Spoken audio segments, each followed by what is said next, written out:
Hi, everyone. Okay, let me tell you a little about Bobby. He's great. Bobby Farlice-Rubio is a science and culture editor with more than 2 decades of experience working in Vermont's Northeast Kingdom. He's the father of 3 Vermonters, the oldest of which is currently serving in the U.S. Air Force. Bobby's a regular contributor to the North Star monthly newspaper from Danville, where his column is entitled Consider This.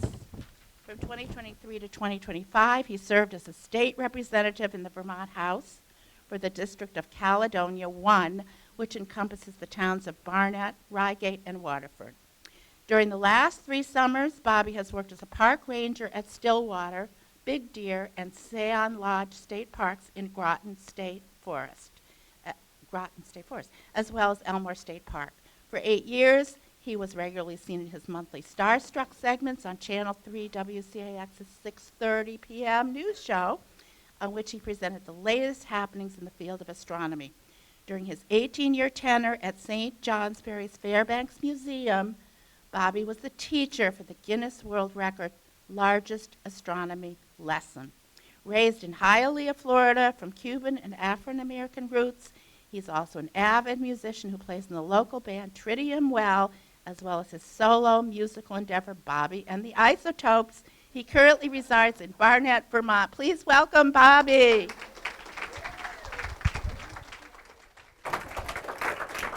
Thank you, Carol, and thank you, Linda, for bringing me into this wonderful group, Triple E, which I'm grateful does not stand for Eastern Equine Encephalitis. Before I get started, I've got less than 45 minutes to give you about 14 billion years of cosmic history. So we've got to move along, and I'm going to start with a little bit of a joke to prepare you for what you're about to see.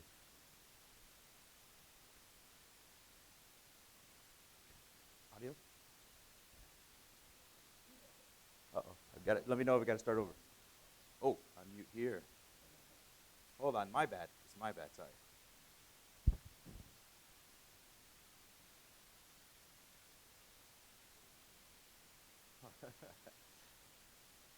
Now everyone's quiet.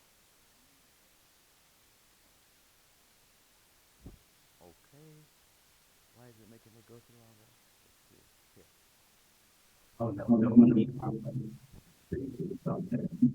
Okay, remute. Where should I unmute? Got it. Hit it. All right. We'll resume. Some of you may know what I'm referring to here. There is nothing wrong with your television set. Do not attempt to adjust the picture. We are controlling transmission. If we wish to make it louder, we will bring up the volume. If we wish to make it softer, we will tune it to a whisper. We will control the horizontal. We will control the vertical.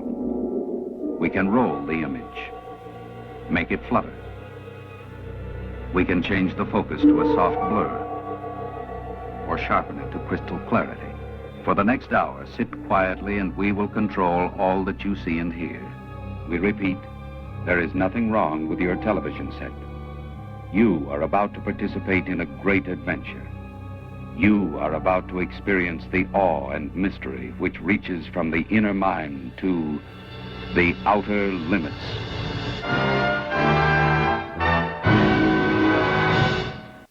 All right.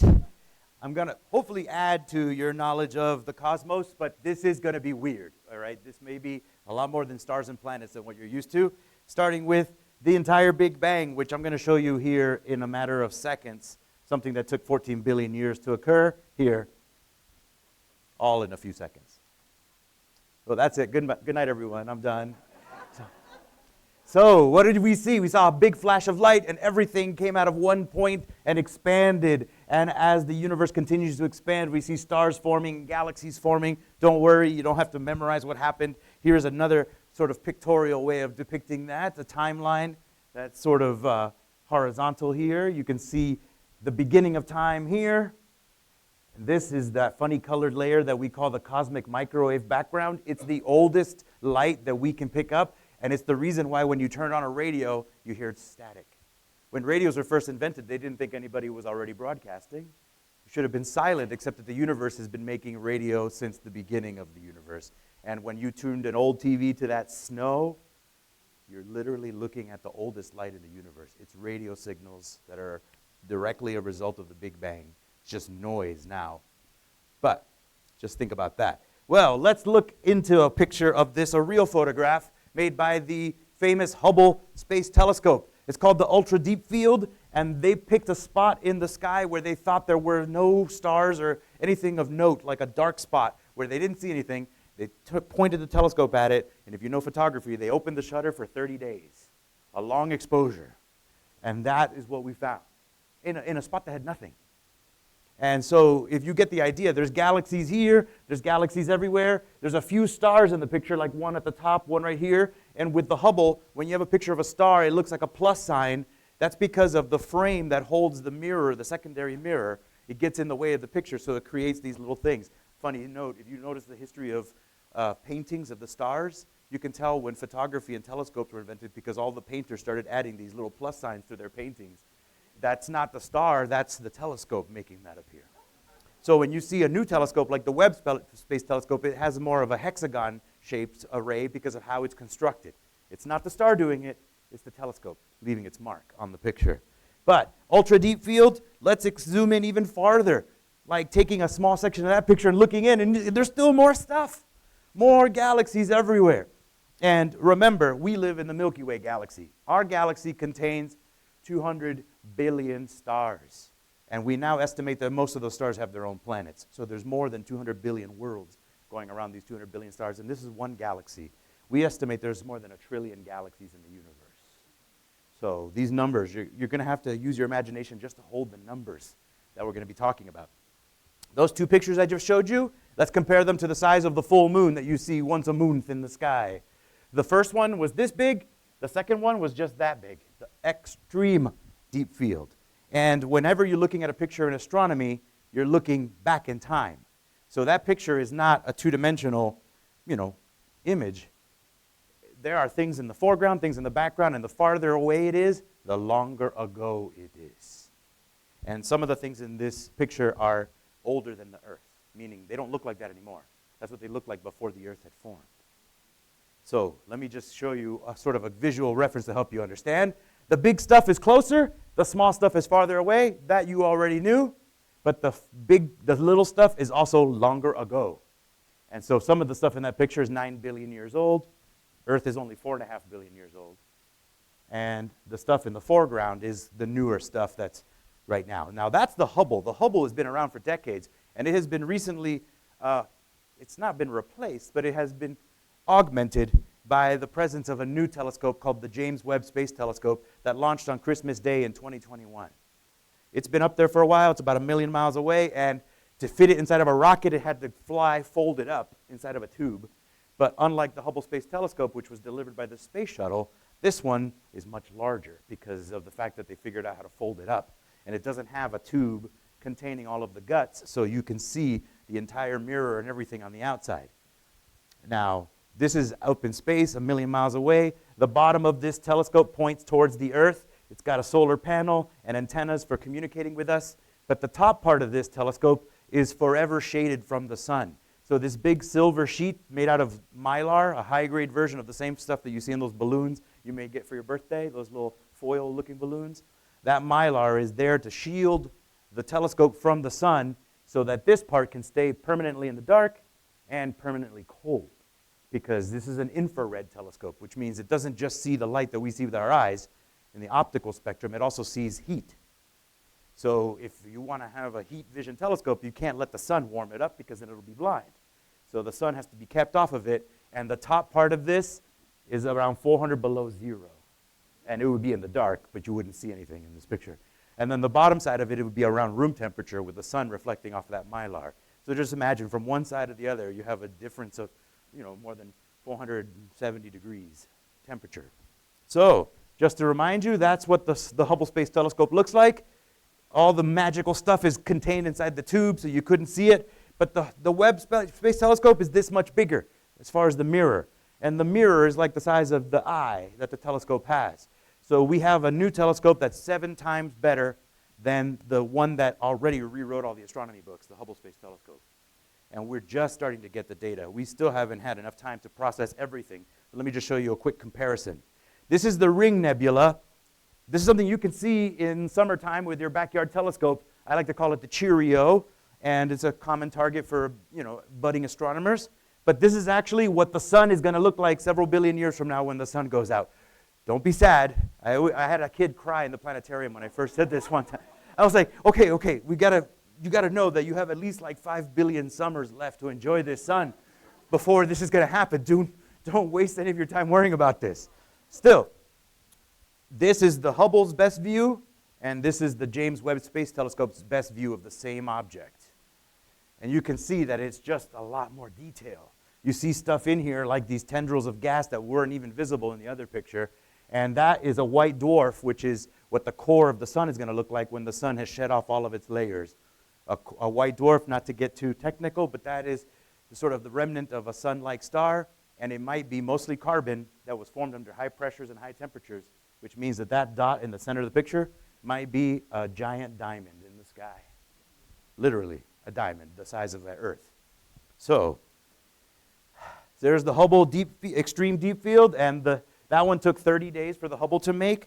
In 20 hours, the Webb telescope was able to exceed that picture, just because it's that much more sensitive that you can get the same picture within a fraction of a day as opposed to a whole month. So, the Webb telescope has changed a lot of what we know about the universe, and I hope to take some questions about this and anything else, but let's move on to what we are learning about our universe now today. I mentioned the Big Bang. I've got this chart here. I don't expect for all of you folks to remember everything that's in here, but one of the big discoveries that we've made in the last couple decades, it was actually the Nobel Prize in 2011, it was the discovery of what we call dark energy. And you see this right here, dark energy accelerated expansion. So, starting at the beginning, by all the theories that we have about the Big Bang, every piece of evidence we've collected in the last few decades, the Big Bang's about a century old as a theory. And so far, everything we find conforms with it. So it's the best explanation we've got. Everything began in a tiny singularity, a point. It exploded very quickly, and then it was really hot and really dense matter, and then finally it cooled down enough for the electrons and the protons that formed in that soup to start becoming atoms. When that happened, everything got dark. We call it the Dark Ages. But that flare of light from electrons finding their protons is what made that radio static, the snow on your TV. And then, after a while, that hot, that cooling dark ages of the universe started forming stars as gravity caused the gas made of hydrogen atoms to collapse and to become little clumps that we call nebulas. And as it got denser, gravity, like a snowball rolling downhill, added more and more to the nebula until finally the density and the temperature was so high that the center of it started fusing hydrogen into helium, and we have the first stars, which happened about 400 million years after the Big Bang. So just think the whole universe was kind of like quiet and dark for a long time. And then stars started forming. Gravity caused them to clump together and become galaxies. And then as some of the big stars exploded, a supernova is what we call it, when giant stars explode at the end of their lives. Don't worry, the sun isn't that kind of star. It has to be like 8 times bigger than the sun for a star to explode. But when a supernova occurs, that's the only process we know in nature that creates the calcium that makes our teeth and our bones. The gold and silver in our coins and copper and nickel, everything on this planet is made from when stars explode. So we would have had to have some stars explode first before planets like Earth could form. This planet is a dust bunny of stardust. And stardust is generated when these giant stars explode. So all this is happening, and then what the big deal about dark energy is that we thought that the universe was expanding at a constant rate, like a balloon. But what we noticed is that at some point in the distant past, the speed of that acceleration increased. So it was expanding at one rate, and then that's why it looks like a bugle as it flares out, because the speed changed, accelerated even more. And so that requires extra energy. Where's that energy coming from? We don't know. We don't know what it's made out of, so we just call it dark energy because we can measure it, but that's all we know about it, is that it's sort of like anti-gravity. So I'll show you in some other illustrations, but there are zones in the universe where gravity doesn't work like it does here. Here, gravity, I like to think of gravity as like love. It welcomes everything. Nothing is rejected. If you've got mass, you can come in. And so gravity pulls you to the planet. Everything is affected by it. The air of our atmosphere is pulled to our planet by gravity. But imagine if you went to a different part of the universe where things with mass flew apart instead of clumped together.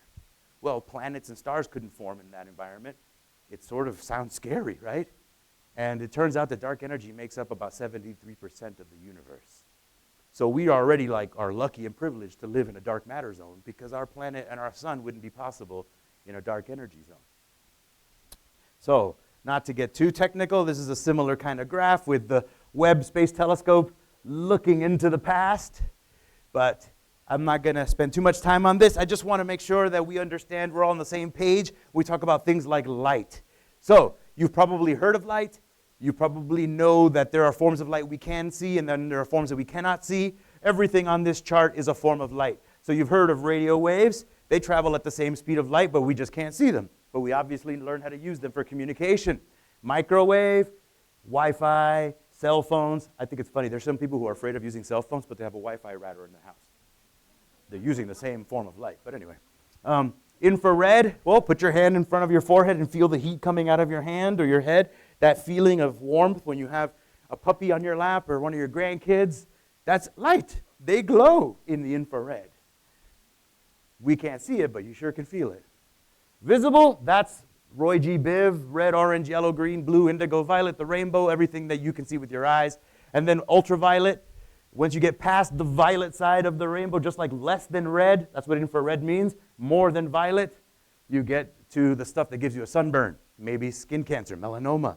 Dangerous light. Light has a dark side over here because then you get to the X-rays. You've heard of them at the hospital, but space is filled with X-rays too. Luckily, our atmosphere stops them. So most of the X-rays in space, you see, this does not penetrate our atmosphere. So if we want to see things that make this kind of light, we don't have success with a telescope on the ground because the atmosphere is blocking that light. So that's when, if we want to see gamma rays and X-rays in space, we need to launch a telescope into space to get it outside of the atmosphere so it can get past the shield of our air and see that light that luckily doesn't make it to the ground, because if it did, we wouldn't be here. So real quick, in case that's a little confusing, here's a fun little graphic that NASA made, starting with, if you could look at the city of Seattle and see radio waves, you'd see radio waves coming from the needle, the Space Needle's antenna, and from every radio transmitter in the city. And if you could see microwaves, you'd see every Wi-Fi router, every cell tower, and then you'd see space is filled with microwaves too. That's the microwave background that I was talking about. And those waves are about the size of a honeybee. So you see that they get smaller. Infrared, heat, everything that's warm, anything that has a temperature will be giving off infrared light. Things in space, things on Earth, and that infrared light is about the size of one of your red blood cells, the waves. Now, this is what you see with your eyes. This is what you're expecting. When I told you I'll show you a picture of Seattle, that's what you see. And that's the size of the wavelengths, about the size of bacteria, or the rods and the cones in your eye that are perfectly evolved to see that. Ultraviolet, the size of a water molecule. Well, only the sun a little bit gets through. That's what gives us a tan. And outer space has plenty of ultraviolet light too. X-rays. There's a dentist taking a picture of somebody's molars right there. Because that's the only time on Earth when you'll see X-rays on the ground is when a hospital or a dentist's office is using them, because we don't have X-rays flying around generally. That's a good thing. Gamma rays. The only time this city will be lit up with gamma rays is when an atomic bomb goes off. So let's hope that we never see Seattle bathed in gamma light. But outer space is also filled with gamma rays, which are, of course, very dangerous, but we are safe from space gamma rays on Earth because of our wonderful atmosphere that we're breathing right now.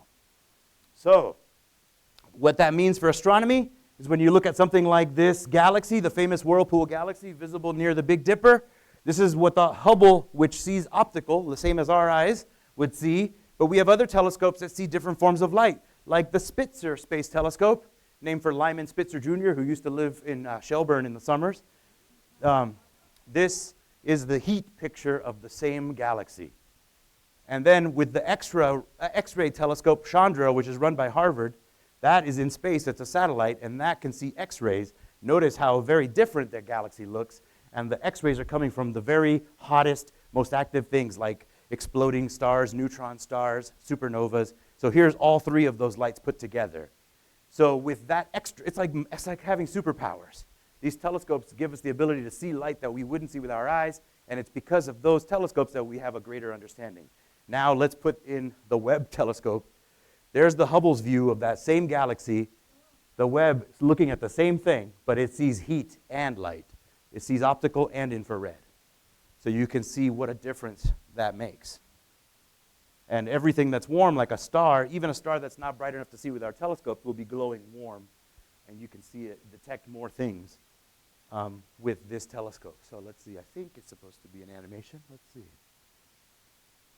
Well, it's not. It is playing. Okay. There you go. So there's all optical. It's a beautiful galaxy. Just lucky that our telescopes and it are perfectly aligned to see right into the center. And so you can see what the Webb telescope has added to our knowledge. All right, I'm going to keep moving.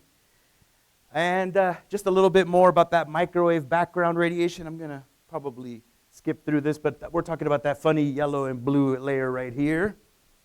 We have had better telescopes that basically are microwave cameras. You can see their resolution has improved over time. These are taking images of the same thing, but this one, Kobe, was very blurry, so to speak, whereas the Planck that we have now is very sharp. And what they're looking at is the oldest light in the universe. Like I told you, we use this to study what the universe was like at its very beginning. And before these images were possible, we might have thought that the universe would have been uniform in the distribution of energy. You know, you think it all started at once, the pot of soup is all the same temperature. But what we have learned is that even at the very beginning, the universe had areas of high concentrations of matter and low concentrations. It was more like chunky granola than like a marinara sauce, where everything is, evenly sized. So let's see if I can press play on this. This is how the universe would have looked if, again, fast forward through time, as stars formed from clouds of gas and galaxies. So we don't have 14 billion years to wait for this, so we got to speed things up. So here is the entire universe as seen by microwave. And this is a reflection of temperature. Just like you might expect, the red stuff is warmer than the blue stuff. So even at the beginning of the universe, for reasons that we still don't understand, things were not even. Things were sort of heterogeneous, not homogeneous. So now, let's get into something else that you need to understand modern astronomy. It's something that is predicted by Albert Einstein, but it took a while for us to have telescopes good enough to see it. Light likes to go in a straight line, right? Rays of light, but gravity can bend the path of light. So if a ray of light is leaving a star and it passes by a massive galaxy, the galaxy's gravity might bend the path of the light, causing it to curve, just like how if you're flying in a spaceship and you fly next to the sun's gravity is going to pull you in and you might fall in unless you're going fast enough. Light, nothing can go faster than light, but gravity can bend its path too. And just to be sure we all are on the same page, the speed of light, 186,000 miles per second, 671 million miles per hour. You could fly around the Earth 7 times in a single second if you could go as fast as light. But there are things with enough gravity that even light with that speed cannot escape them. But looking at this picture, you might notice there's a star here. Oh, look, it's got that plus sign from the Hubble Space Telescope. But everything else is farther away. Everything else in this picture is outside of our galaxy. We're looking at other galaxies. But some of them look a little weird, like they're stretched, too thin. And that is because this right here is a cluster of large galaxies. There's trillions of stars in this section, and the gravity from this that's in the foreground is distorting everything that we're seeing behind it. It's kind of like the funhouse mirror at the fair. Or imagine if I was holding up a giant magnifying glass, but you couldn't see it, and you would notice that as I walked in front of this screen, everything was bent and distorted out of shape. Now, gravity is invisible, but its effect is visible. So it's like a lens that we can't see that causes this distortion. Did anyone notice that there's a little creepy guy looking right at us over here? Did I just discover an alien? No, this is a famous thing that's in this picture of the Bell 68 galaxy cluster. People call it the Space Invader. Let me zoom in. If you saw that staring at you through your telescope, you might get a little scared. But I'm of the generation that was trained and prepared to defend the Earth against these kinds of things. You see, I'm of the era of playing Space Invaders, so I'm prepared for when those things start coming down to the ground. I know exactly what to do. So, all right, just kidding. Let's get serious here for a moment. We got a lot of cosmic, weight. I hope to give you some relief here. So what really is happening is that this galaxy, which is a spiral galaxy with a yellow center, that is actually what it's supposed to look like. But this galaxy is in the way, in the foreground, closer to us, and its gravity bent and diverted some of the light from here to create this double mirror image. And whenever you double an image or mirror it, it starts to look like a face. I mean, when I was a kid, I used to see electrical outlets and thought they looked like a face of what would happen if I stuck a fork in there. Like, woo! Because as a kid, you just think you see a face everywhere, right? Well, there's no different in astronomy. We call it pareidolia, and that's the most famous example. But that was a Hubble Space Telescope image. Let me show you a similar image from that's the exact same image. There's our little fellow right there. Now let me show you what the Webb Space Telescope can see when it comes to gravitational lensing. Hey, notice how its stars look different. That's because of that triangular nature of the telescope. It has sort of a hexagonal looking distortion instead of the plus-shaped distortion. So you know that's the Webb telescope when you see a star. That's the signature of that telescope. But look at the background. Look at all these weird things. Can you see how these things are kind of all swirled in a circle? And it's this galaxy that's causing the distortion. So gravitational lensing has allowed us to basically find where there's mass, even if we have no other way to measure it, because we can see how much it changes the light that's going through it. So if we know how big that galaxy is in the background, we can kind of estimate how much gravity is in the foreground that's messing with the picture. And that has been an incredibly useful tool. We've discovered whole things that we wouldn't have been able to see except for the fact that gravity distorted it, making it brighter than it would have, because we are basically using lenses that are floating out there in space, taking advantage of their gravity. So this is where I introduce you to the concept of dark matter. Dark matter is all over this picture. It's just invisible. Like dark energy, we don't know what it is, but we know that it has an effect that we can measure. And if I could give you a picture of the universe with the dark matter drawn in, well, let me preface this for you before I show you. The simulation that I'm going to show you took the world's largest supercomputer network. They plugged in the data. They put in the information of where we know the galaxies are. They said, this is how much gravity we see out there. The computer is going to draw in the dark matter that we can't see and add it as a blue tint to the picture. So imagine this. Imagine it's fall and it's apple season and you want to go pick apples. But for some weird reason, the apples, the fruit, are the only part of the plant that you can see. That would be a strange trip to the orchard, right? You'd walk out there and you'd see all these red and maybe some yellow orbs floating mysteriously over the field. And you'd be like, oh, I know how to pick these, and these are delicious. And then suddenly, all of a sudden, you start to notice that they're not just randomly scattered. They're concentrated along filaments. And eventually, you realize, hey, all of these apples are growing in the same little section. I wonder if there's something holding them together.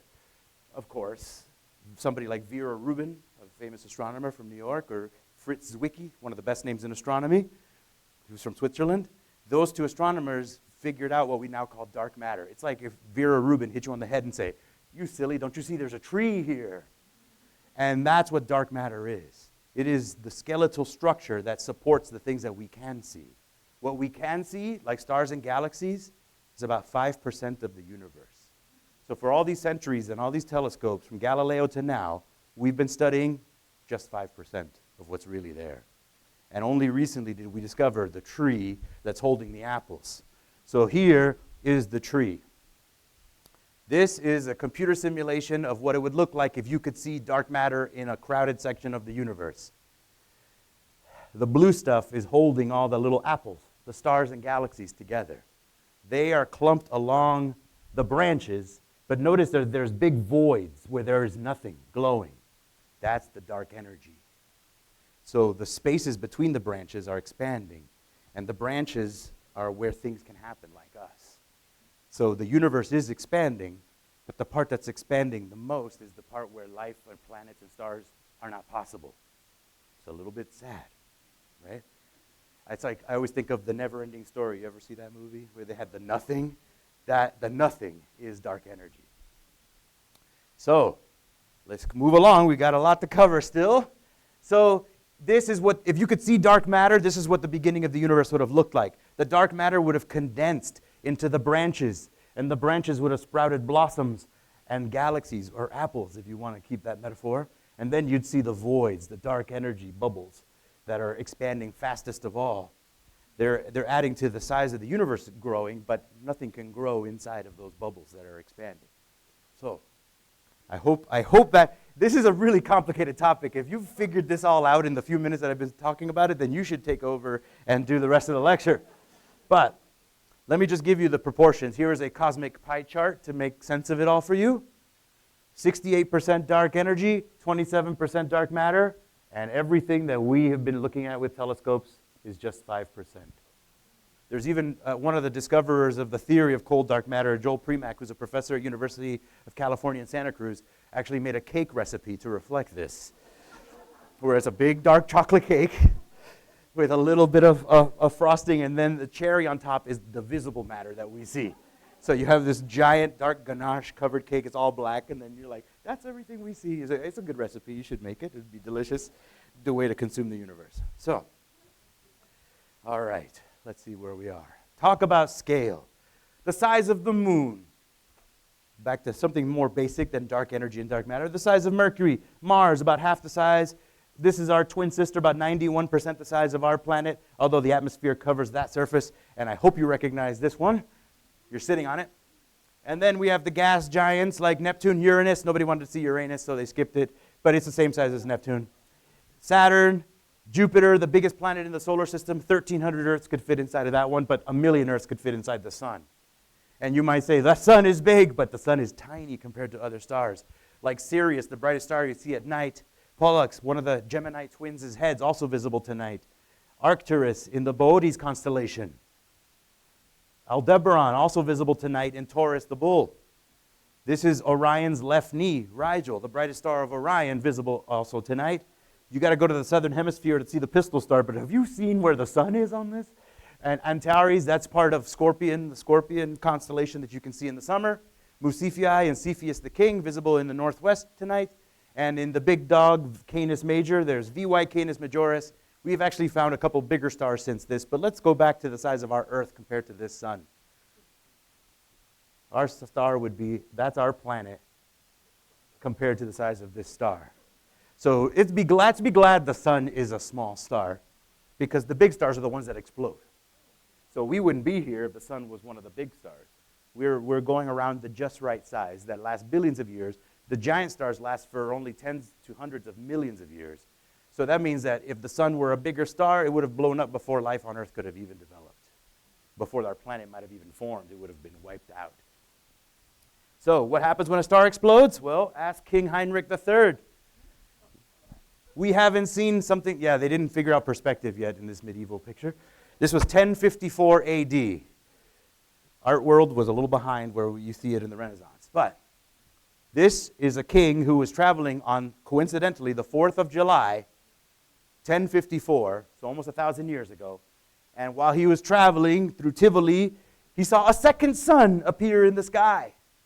And it was almost as bright as the real sun. And at night, you could see your shadow cast on the ground. It outshone the full moon and all the stars. Other people around the world saw it. In China, they didn't have a painting of it, but they described it. Royal scribes described a guest star coming from space like if it was peering in on the Earth, like to check us out from a closer distance, and then it backed away. What they saw was the explosion of a star near the constellation Orion.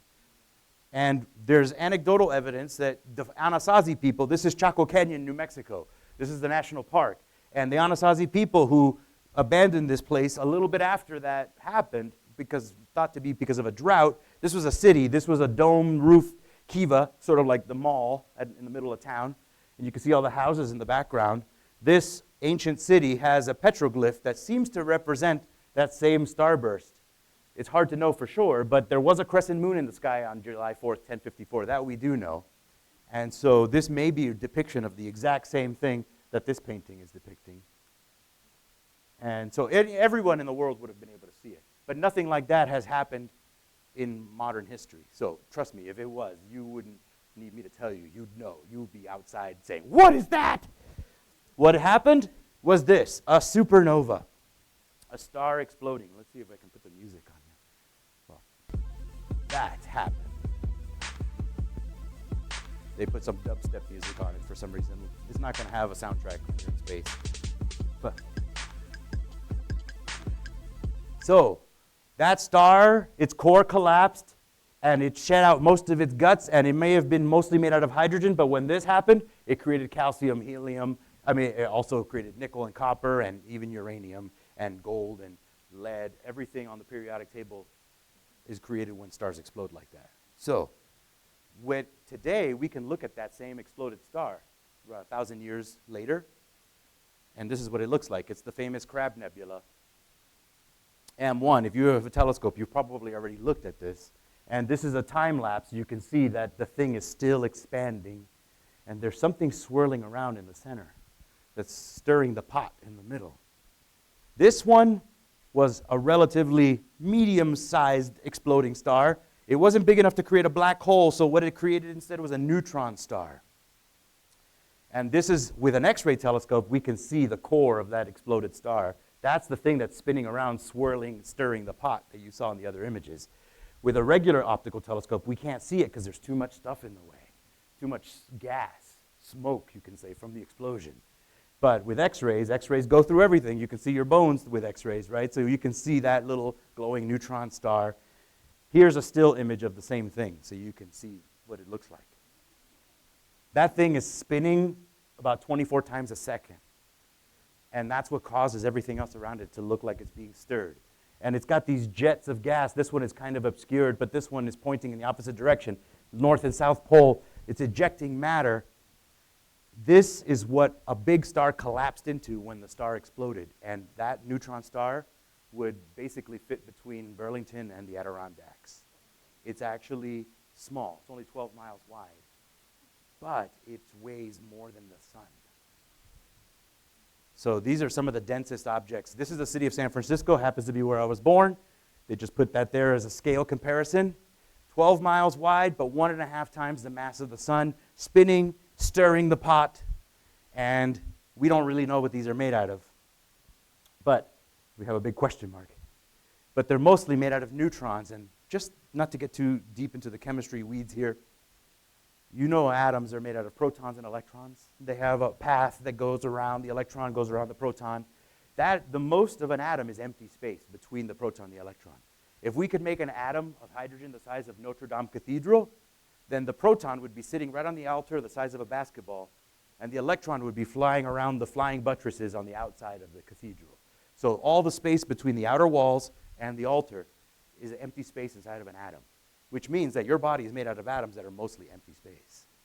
There's even a sci-fi plot from the Ant-Man movies of how they shrink that superhero down because they just take that space and shrink it down without losing his mass. So you can pick up somebody that's 200 pounds and he's the size of an ant. Anyway, fun movie to watch with your grandkids if you haven't seen it, Ant-Man. However, it's based on a real fact about the fact that atoms are mostly empty space, and when a star explodes, it crushes the atoms at the center so much that the electrons and the protons that were separate objects get squeezed into one.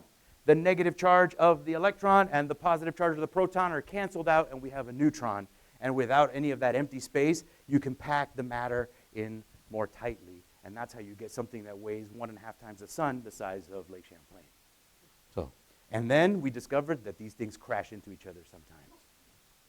This is what it would look like if you could watch what we call a kilonova, which is when two neutron stars, like a fatal pas de deux in ballet, will spiral around each other, gravity pulling them together, and eventually when they collapse and crash, the explosion is visible with light, X-rays, radio, gamma, everything, and also it creates something that we just discovered is possible, called the gravitational waves. This might be one of the strangest things I have to explain here. And let me just show you how we saw this happen. A kilonova happened in a distant galaxy, and you can see that it actually, for a moment, was brighter than the whole galaxy that it was in. It actually created about the amount of gold that would make an entire planet Earth worth of gold. So talk about gold rush, head out there, start staking your claim now. Of course, if you brought that much gold here, gold would be worthless. If we had that planet-sized gold, it would be like sand. You know, we'd be tossing it around like nothing. Anyway, so just in the interest of time, make sure we have time for your questions. We were able to confirm this with every type of telescope we had. The interesting thing is, I have to explain what gravitational waves are. So a gamma ray telescope called Fermi saw this spike of light coming from that galaxy. That was the two neutron stars colliding. This is a gravitational wave observatory's output that actually saw it happen 2 seconds before. It's not clairvoyant. It's just that the light that these other telescopes can see had to fight through gas clouds and bounce around like a pinball, making its way to us. Whereas gravitational waves take an express train straight through. They don't get slowed down by anything. So it gave us a 2-second heads-up warning that a star was about to explode or something was about to happen. So what is this thing? This is a gravitational wave observatory. Laser Interferometer Gravitational Wave Observatory. That's what LIGO stands for, and we have several of them around the world.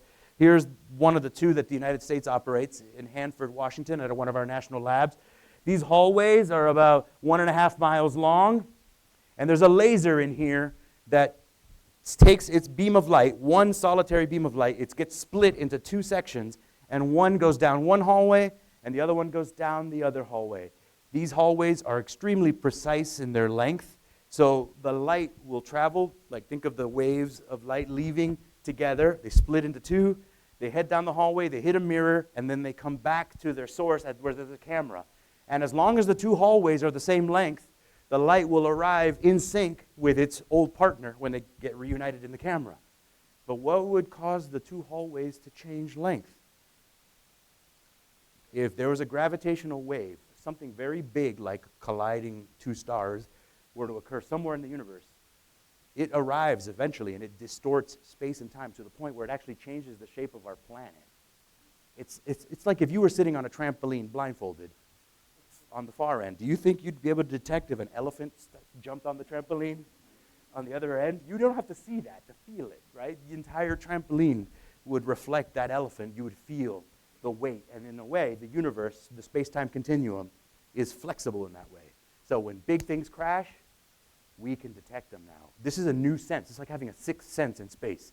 Albert Einstein knew that this was possible, but he predicted that we would never have instruments sensitive enough to detect these gravitational waves. I mean, if a truck drove by, it would pick it up too. So it's that sensitive. So how do we know that we're not getting a false signal? Because we have multiple observatories around the world. We have 2 in the United States, there's 2 in Europe, there's 1 in India that's being constructed, and 1 in Japan. And so depending on which way the gravitational wave comes from, it goes at the speed of light, so it's going to take a little bit longer for it to reach the one in Europe and in Japan if it starts on this side of the planet. So we can time the signal and know which direction it came from. Just like how having 2 eyes allows you to figure out the distance to objects. You can use, that stereoscopic pair. Well, oh my gosh, running out of time already. So just to remind you, this is based on Einstein's theory of general relativity, that space and time is curved. The more massive you are, the more you distort space. And if these kinds of things collide with each other, the whole bed sheet, the whole trampoline starts to shake.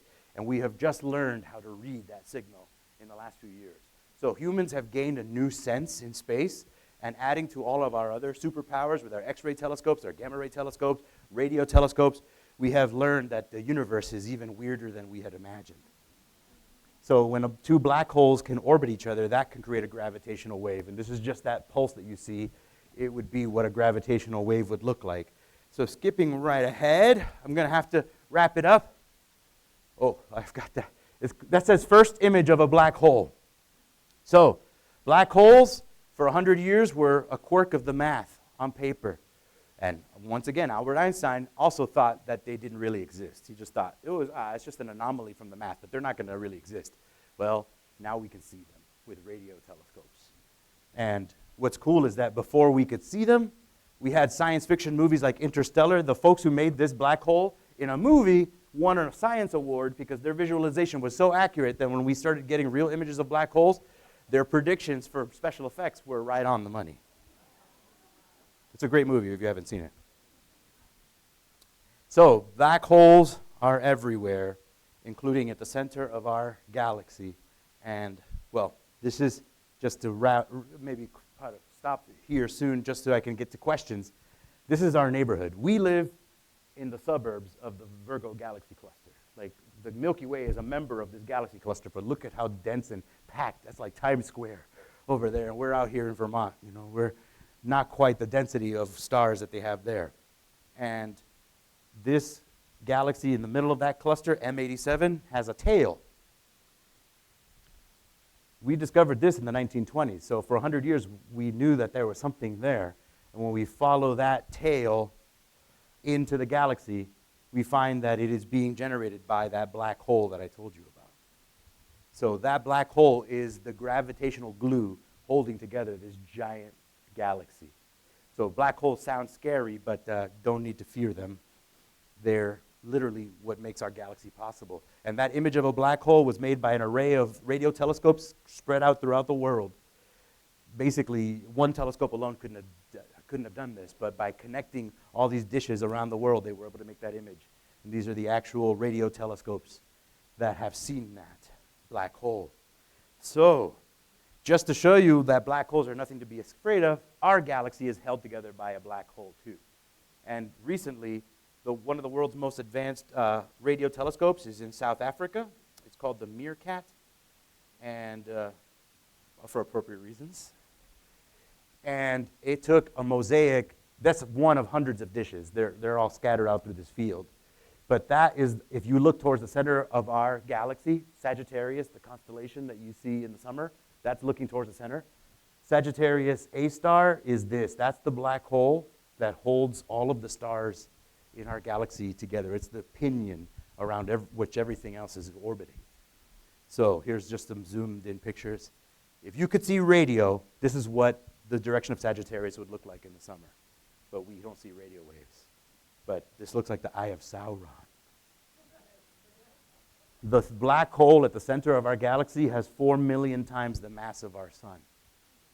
And it's a hungry thing. It's constantly swallowing things that fall into it. We've seen stars like the size of the sun just get swallowed and disappear. So the black hole gets a little more massive, but the light can never escape. Don't worry, there aren't any of these hiding under your bed. But, so that, I've given you as much as I can fit into 45 minutes, and now I'll stop for questions. Thank you very much. Let me know, I know there's questions from Zoom and questions from the room, so go ahead. 1 second, hold on. Oh, the microphone, yes. Hold on. So everybody in the world can hear your question. So many questions. We are not alone. No, earlier on you were telling about the gamma rays, the harmful rays, and I thought, as we have the space stations up there, how are they protected from those harmful rays? Not very much at all. No, if No, people are up there for a year or 2 years at a time, they're being subjected to X-rays and gamma rays? I'll give you a perfect example. You know Scott Kelly and Mark Kelly. Mark Kelly is a U.S. Senator. Yeah. Scott Kelly is his twin brother. They're both astronauts. One served 54 days in NASA as an astronaut before he retired. Scott Kelly decided to donate his body to science. He did 540 days in space. So 2 identical twin brothers. They started off with the same DNA. One spent 10 times more in space than the other. Now Scott Kelly and Mark Kelly are not identical twins according to a DNA Their test. DNA's been... That's how Scott Kelly has been mutated, and let's hope he doesn't get cancer or something horrible. But knowing about that is going to prepare us for journeys to Mars. Because if you're going to go to Mars 9 months in a little tin can flying across the solar system, you're going to have no protection from that radiation that I was talking about. Yes, they might glow in the dark. Yeah. Recently, I've been cruising the web and seeing about the stuff that James Webb is coming up with, and can you confirm that there is seeing galaxies now that are far more developed and far younger than what we've seen before, like less than 1 billion years old, but larger, more developed than our own? Yes. We used to think that galaxies were started off as very simple, primitive clumps, and then they got to spiral structures later. The Webb telescope is teaching us that black holes and complex galaxies formed very early in the universe. So it's challenging every theory we have about how the Big Bang progressed. It's not saying the Big Bang is incorrect, but it's saying that things happen a lot more fast, so a lot more quickly than we originally thought. That's Okay. absolutely one of the biggest discoveries, and we're going to have decades of science A question from Zoom, sorry. Yeah, no, go ahead. I'm done. Here's a PhD question for you. Oh, boy. Could dark energy be linked to the arrow of time and the universe's progression towards entropy? Meaning, if dark energy is accelerating the universe's expansion, what does that imply about the future of time? Ooh, this is not a happy answer. So before dark energy was discovered, they thought that the Big Bang would eventually run out of oomph, and then gravity would take over, and we'd have the big crunch. It would be like all running backwards and then condensing. And maybe the universe has done this many times. Dark energy has taken that notion and thrown it away because with that acceleration, there is no way that gravity will be able to overcome it and pull things back together. So it's very kind of a depressing thing that eventually the galaxies will be flying apart so fast that you won't be able to see one from the other. And there will be a time maybe when our descendants say, our ancestors used to believe in these whimsical things called galaxies, but we don't see them anymore. They must have been making them up like fairies and goblins because they literally be impossible to see them. So we're at the perfect time in the history of the universe to make these observations because billions of years from now, it may be impossible to do the astronomy that we're doing now. Yes? Just following up on that last question, is the Big Rip still a working theory of the end of the universe? The big rip, Where like even all atoms get torn apart and just everything Well, disappears. this is the most depressing stuff in this subject, but yes, some people call it the heat death of the universe. You need concentrations of matter, you need a hot star and cold space in order for it to all work, but if everything is a uniform temperature and all matter is distributed evenly through it, then nothing's going to happen and sort of like becomes an inert blah. But that is one of the predictions of what the universe, but we're talking tens of billions of years from now. So enjoy the ride, folks. You got nothing to worry about in your lifetimes. So So I'm wondering if AI is going to have anything to do with astronomy, and what exactly do you foresee? Well, AI, despite a lot of the fears that people have, I think is going to accelerate a lot of these discoveries only because it can process data faster than we can. I'll give you an equivalent before AI, citizen science. You may have heard of the exoplanets. I have hardly mentioned them, but we have been discovering planets going around distant stars. For a while, it was just a small number of scientists that were trained looking at data sets, pictures from telescopes, and then they said, wait, why don't we let the whole world help us with this? So there was this group called Planet Hunters, where they basically put the data out online and let anybody, a kid, adult, of any age, go on there, look at the data, see if you see something that we missed, because you've got more eyes, all the humans on Earth, than just a small team of trained scientists. And dozens of planets were found by amateur astronomers this way. Entire worlds were found by untrained people who watched a couple of videos and tutorials and then got to see the data. So if just doing that allowed us to accelerate the discovery of planets, imagine if we could task a bunch of really smart computers to do the same thing.